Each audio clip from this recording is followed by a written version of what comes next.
Welcome, it's Mud Dog with the Texas Space Navy. Another Star Citizen video. And today we're going to talk about the roadmap roundup for March 24th, 2021. As you can see, this is the first article under the latest comm links listed here. And it's quite pathetic, to be honest, because there's a lot more to this roadmap roundup than what they're telling you.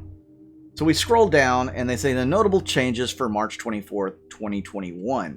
In the release view, they added the Tumbril Cyclone MT, which you know is got both a gun and missiles that you can fire. So it's an anti-air, anti-ground cyclone. It's a do-it-your-all kind of cyclone. This was put out the same time as, you know, St. Patty's Day, the Stella Fortuna stuff. But this is inadequate for what all is on the roadmap roundup, because there's a lot more going on. So let's actually click over to the release view here. And as you can see under 313, they have a few things listed. So I'm going to go through these, and then I'm actually going to get a little bit more, I guess, in depth on what we can expect coming up. So let's go ahead and start with locations. So we have the refinery stations, no commercial or non-commercial overlay. So what this is doing, it's introducing new entry areas for the refinery stations to add a little more variety in the game and make it more suitable. Instead of looking so fit and polished, it's going to look a little bit more industrial. Stanton system polish, I'm going to go into this one a little bit more here in a minute, but they are improving the way that a lot of the planets and assets on the planets, objects, etc. look. So this is a much needed polish, and there is more behind this that I will go into in a few moments. New asteroids. So they're adding additional asteroids in the Stanton system so that they look more unique and diverse. So the old asteroids are fine, but they look, let's put it, they look kind of amateurish. They don't look like what you might expect a rock or an asteroid to look like. So they're going to improve a lot of the asteroids in the Stanton system. And these two actually kind of go hand in hand. And we'll talk about that more in a minute.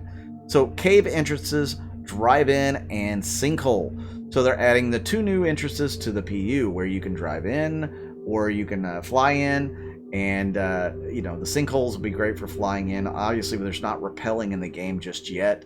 That would be really cool when they bring that into the game. We can actually rappel down a sinkhole. I'm looking forward to that, or maybe jetpack or something. I don't know. I did see an interesting question about what happens when persistence hits and these caves become like a shipwreck area where there's just a bunch of ships wrecked. Good question. Who knows? So those are the 4 locations. Let's move on to gameplay. So missions, quantum sensitive deliveries. So this is a lot like what we had in Xenothreat. They also have the timed multi-drop deliveries.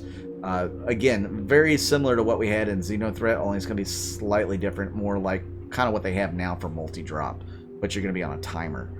So these two could be important for cargo running. May make it pay out more than what it does now, so something to keep your eyes out for.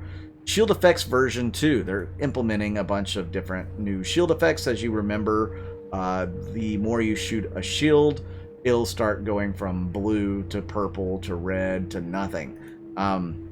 This is in preparation for the signed distance fields, so that's on the horizon. Mining subcomponents. So they talked a little bit about this, how they're going to bring more subcomponents to mining lasers that you should be able to switch out eventually fairly easily on your own without having to have like a station do it. You can kind of get out and switch those out. Then we got the UI reputation system. So they're integrating it's integrating data related to a player's reputation with NPCs and organizations. I hear this is very dumbed down right now. It's not super in depth yet. So again, this is like a tier 1 or a tier 0 on it, but very cool that they're finally getting that in. Missions, spawn closets. This one's still listed as tentative. So this is what's going to happen for NPCs to spawn in and spawn out in places like Loreville and those type places, because it's a resource hog for the system, for the server to try to keep up with all of those NPCs. So this is a good way for them to kind of I guess, make the server run a little better, hopefully. Mounted guns, the ability to use mounted guns on vehicles. So the Tumbril MT, the Tumbril Cyclone MT, is going to be a great example of that being used. Force reaction, so they're expanding on the physics-based reaction. So, you know, if you get shot up close with a shotgun, you're going to go flying. If your ship hits something and you're standing on it, you're going to go flying. These types of things, when you shoot, it should give you a little bit of a jolt, depending on the rifle you're shooting. So fantastic there. Vehicle names and serial numbers. That too is going to be added to 3.13. So a lot of us have been able to name our ships here recently, and we should be able to see these ships in the game. You know, the serial numbers as well. I'm kind of interested to see how they do that, because each ship should have its own unique identifier, but we don't know what ours are for most ships. Now, there are some ships that we do know what the serial number will be.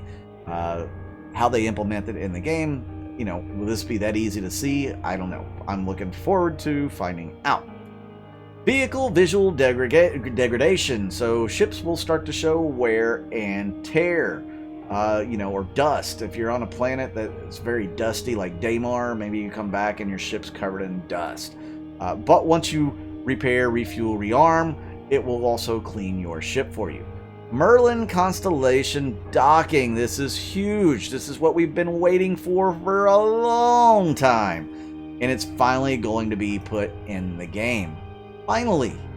Doesn't say anything about the Archimedes and Constellation, though. I imagine it's going to be in, but I don't know.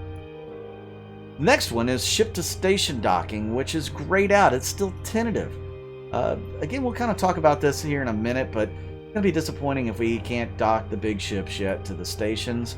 I guess they still have a little bit of work to do on some of the different tiles and textures and stuff. I don't know, or maybe the AI. Object push and pull.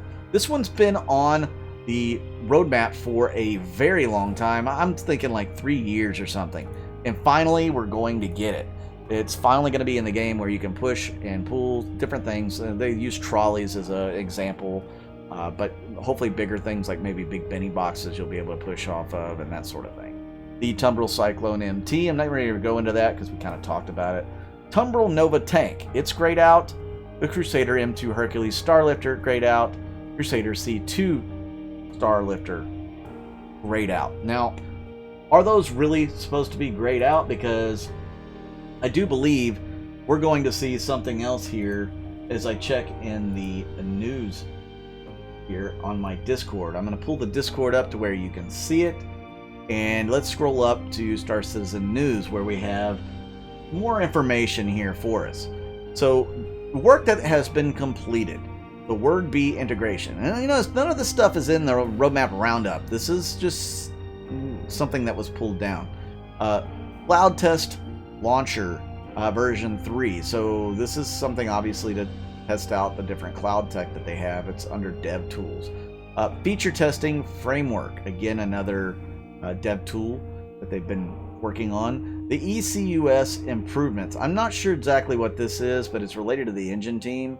It's probably related to this next one, Gen 12 Renderer Tier 1. So, those graphical things about the planets and the asteroids, now we're getting into more of the Gen 12 renderer, which is Vulkan.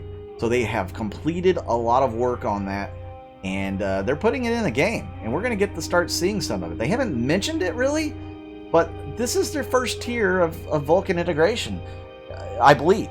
I could be wrong, but I think it is, and I think that's going to be really cool.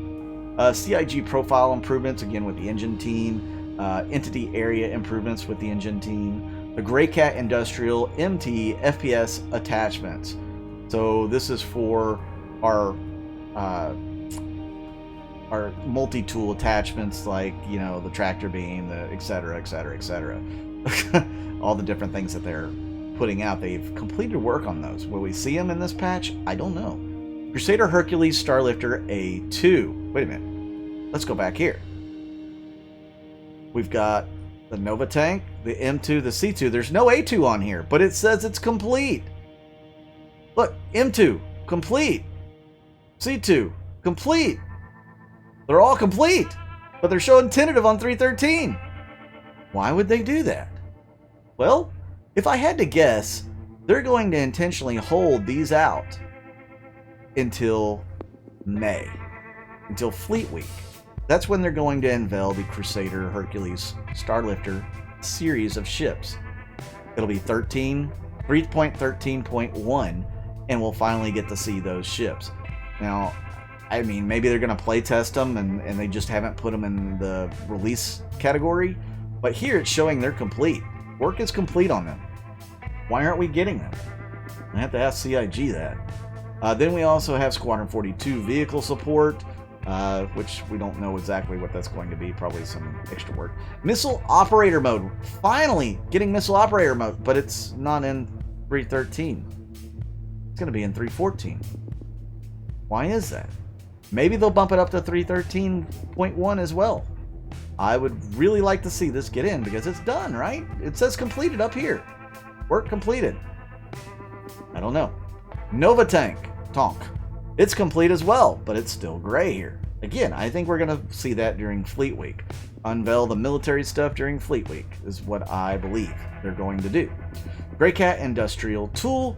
That's just more of those standalone tools and stuff that will take the place of the multi-tool because they, you know, your tractor beam, you want one that can actually do more weight, etc.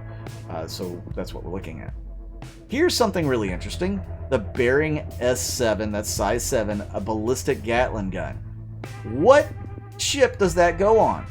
Well, it goes on another Crusader ship. If we go down to stuff that's being worked on, Crusader, Ares, Starfighter, Inferno, Crusader, Ares, Starfighter, Ion. So they have started work on those two ships, which means they had to have completed the Hercules line because those teams went straight over and continued work on Crusader ships. So that is phenomenal news. Something unannounced has started. Chapter 16 started in Squadron 42, some of the level design of it. Vehicle support, again, the Crusader ships. The whole visual degradation, so they're working on more visual degradation for the whole. And then the Greycat Industrial Tractor Tool, which again is, you know, kind of what these Greycat Industrial Tools are here. So that's what you have in the roadmap roundup. Thank you guys for tuning in once again and watching the video. I hope you enjoyed it. I hope you got something out of it. Thank you for tuning in. Make sure you hit that like button, hit that subscribe button. And if you would like to contribute to the channel, I would certainly appreciate it. You can join my Patreon or the YouTube members. That will be in the description down below. If you're looking for a cool org to join, I am part of Texas. And Texas is always looking to recruit cool players. You can be from anywhere in the world. We'll make you into a Texan. Make sure you apply on the website and on our Gilded. And we'll see if we can't get you in. Thanks again. I'm Mud Dog with the Texas Space Navy, and I'll see you out in the verse.